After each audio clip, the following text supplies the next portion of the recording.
how to make money this week on today's episode. Today's episode is brought to you by Thrive Themes, blazingly fast WordPress templates and plugins built to get more traffic, more subscribers, more clients, and more customers to you. To find out how Thrive Themes can turn your blog or website into a money-making work of art, go to servenomaster.com/Thrive Themes. Are you tired of dealing with your boss? Do you feel underpaid and underappreciated? If you want to make it online, fire your boss and start living your retirement dreams now, then you've come to the right place. Welcome to Serve No Master Podcast, where you'll learn how to open new revenue streams and make money while you sleep. Presented live from a tropical island in the South Pacific by best-selling author Jonathan Green. Now, here's your host.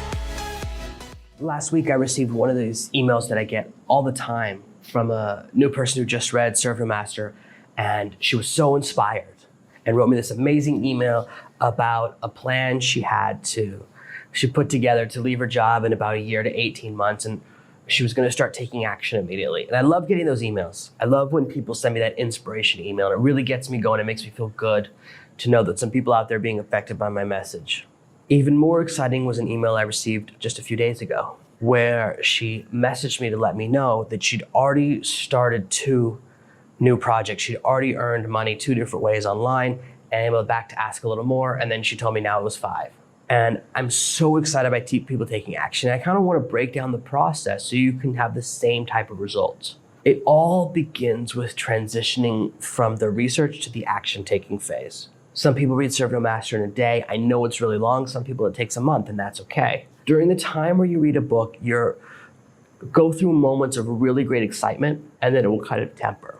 You get really excited maybe when you read the first few chapters, and if it takes you a month to read it, your excitement will slowly go down over time, and that's totally normal. That's the same reason most people don't finish courses, we don't finish products we buy, we don't finish the books we buy, because we get excited, we read the first few chapters, like, oh, I got the rough idea, and you go on to the next thing that gets you excited. This is normal human nature, and what we want to do is be aware of what makes us normal and figure out ways to adjust our behavior to improve our chances of success. So you get excited and you have this high level of motivation, and over time you know it's going to go down. That means the faster you take action, the more likely you are to succeed. You want to take action when you have that high level of energy, that high level of excitement, so you can have success very quickly. The sooner you have success, that's what will keep you going. And she's doing voiceover work, which I think is awesome. So I'm going to talk about that because I mostly don't. I usually talk about other ways of making money online or building a business, but this is something really good that I think could be good for a lot of people. Now, it's not for me because I don't have a great voice and I'm not a precise person. And I have a lot of trouble with background noise where I live. If there's not a kid in my house making noise or the dog barking, there's a bird outside or there's a motorcycle going by.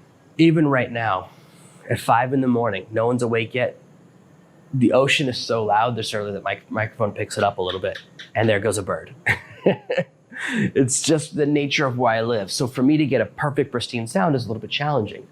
But if you live somewhere where you have a little more sound control, which most of you do, if you have your own house, you have an apartment with decent walls, you can record, even if you have to record in the middle of the night. And the process of doing voiceover work is very simple. You have to get everything right. You have to say the exact words on the page. And there's a set of decisions that people make. Like when you're reading a long book, you may discover there's mistakes in it.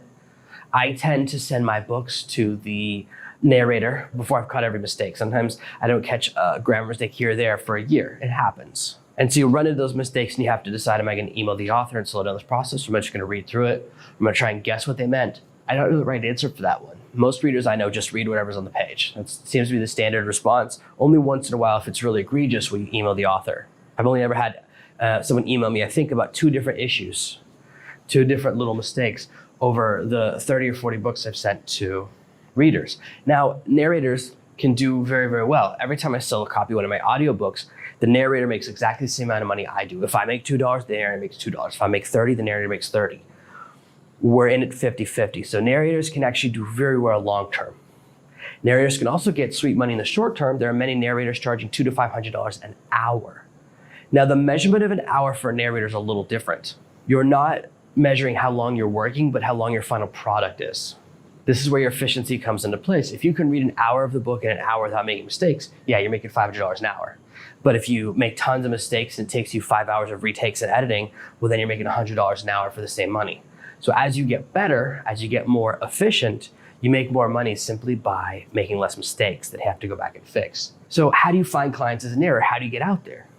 And there's a couple of things that you can do to get going right away. The first thing is, if you have any interest in doing this at all, you have to build a profile and put it up on acx.com. That is the Amazon exchange for audiobooks. That is where I hire all of my readers, my narrators. Even if someone comes to me directly and says they want to read one of my books, I still make them go through the ACX process because of this process through which I am most familiar, and it ensures that all the payment is handled the way I want to do it. I don't have to check the amount of money an audiobook makes each month and then pay the person. No, Amazon does the split before the money gets to me. I like that. Once you have your little profile at ACX, the next thing you want to do is record 5 or 10 demos of you reading different types of books, even if you haven't actually done a project before. Each of your demo recordings can be anywhere from 30 to 60 seconds. It's just enough time for people to get a feel. If you want to read nonfiction, read a couple of different nonfiction books. You want to do fiction, do a couple. I recommend doing a spectrum because work is work. So maybe you have a romance scene, maybe you have an action scene, you have a few other things. Some people talk about doing voices. I've never hired someone who does different voices for characters in one of my books. If I had a children's book, I might be interested in that, but I've never found the need for that in what I do, and I'm not sure how much people enjoy or don't enjoy that. So you'll have to research that directly. And if you can't do voices, that's fine. I had someone email me last week saying, oh, I want to do your book, but I don't do voices. I said, that's fine. I don't want you to do voices anyways. Maybe in some fiction books, people really like it. In some fiction books, people don't. But that's one of the choices you begin to make as you're building out your little resume. You don't have to have actually done books in the past.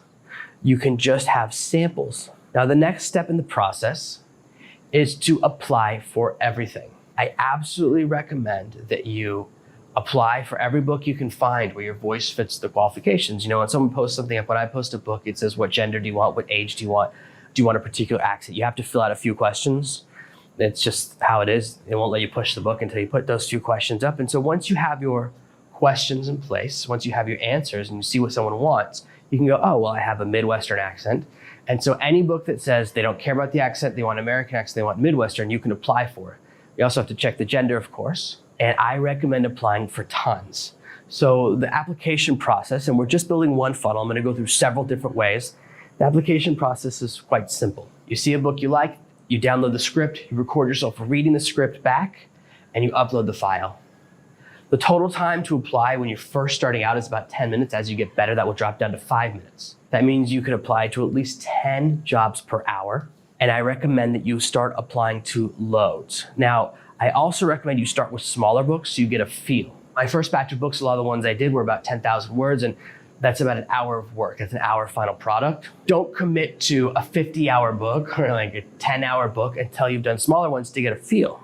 I recommend that one day a week, you spend a couple of hours just applying to books. Now, it's important to understand the way ACX works. This is a little more advanced tip. Every time someone adds a book, it just goes to the top of the list.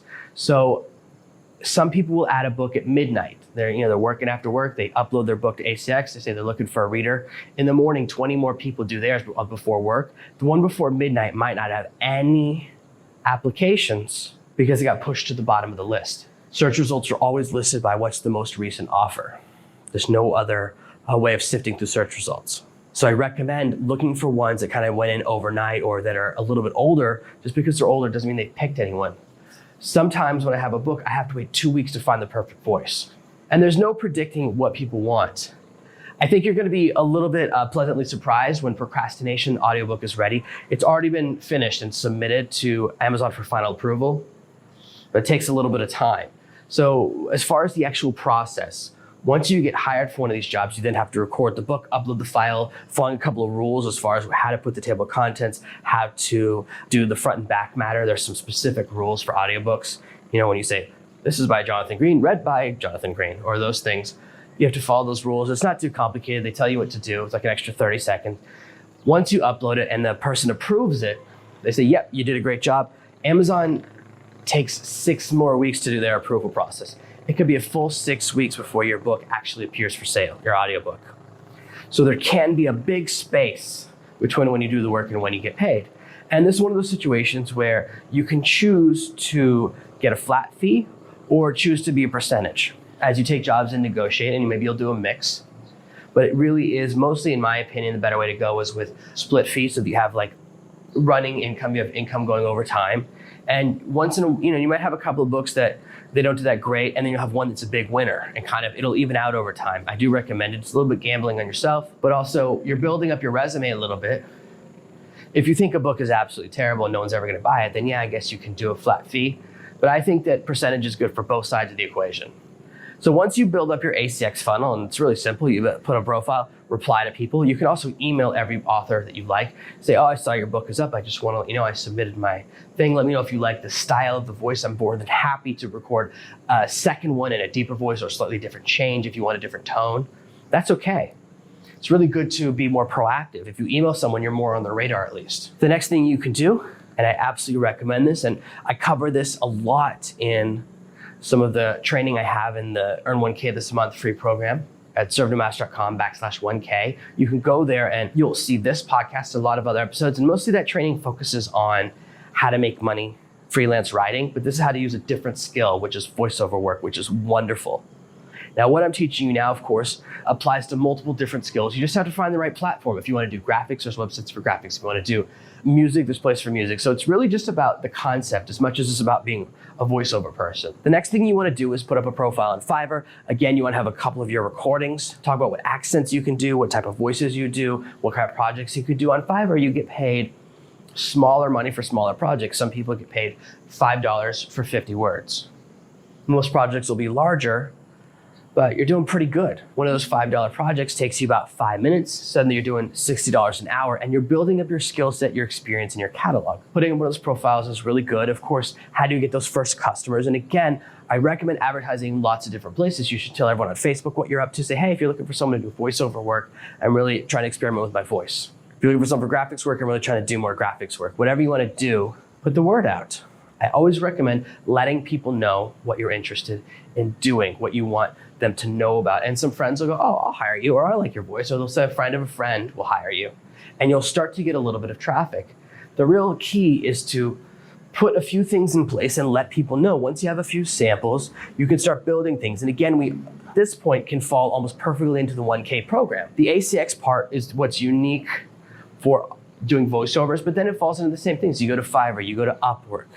You can go to Outsourcely if you're looking for a full-time job. And I'm going to talk about Outsourcely more and more over the next few weeks because I've been testing that website for hiring people as my new platform. All of these different places allow you to do some really cool things. The more places you put your profile, when you're on Upwork, when you're on Outsourcely, when you're on Fiverr, when you're on Warrior Forum, when you're on every different place you can put, you'll start to get jobs here and there. You can even put some ads on Craigslist. And you can get jobs this week. It doesn't take a really long time. As this awesome new follower demonstrated, in less than a week, she's gotten 5 jobs. Now, at first, you will take some jobs that aren't that high paying because you're building up a new resume. So maybe you have to start off taking these $5 jobs, but that's okay because you're developing a skill and you're getting paid to learn it. I love getting paid to learn. I love getting paid to develop skills. Now, you may notice that it really just started raining here. The rain just started pouring down, hitting the tin roof near me. There's a little bit of background noise. I apologize for that. I'll try to talk louder. Whoa, the storm just went up a level. Okay, it just went full bore crazy. But these are some really simple steps you can take. The simplest way I can say it is take action. Stop listening, start doing. Follow the 1K steps with whatever skill you want to sell, and you can make money this week. Thank you for listening to this week's episode of Serve No Master. Make sure you subscribe so you never miss another episode. We'll be back tomorrow with more tips and tactics on how to escape that rat race. Head over to servenomaster.com/podcasts now for your chance to win a free copy of Jonathan's bestseller, Serve No Master. All you have to do is leave a 5-star review of this podcast. See you tomorrow. Thank you for listening to the Serve No Master podcast. Make sure to subscribe so that together we can achieve true freedom.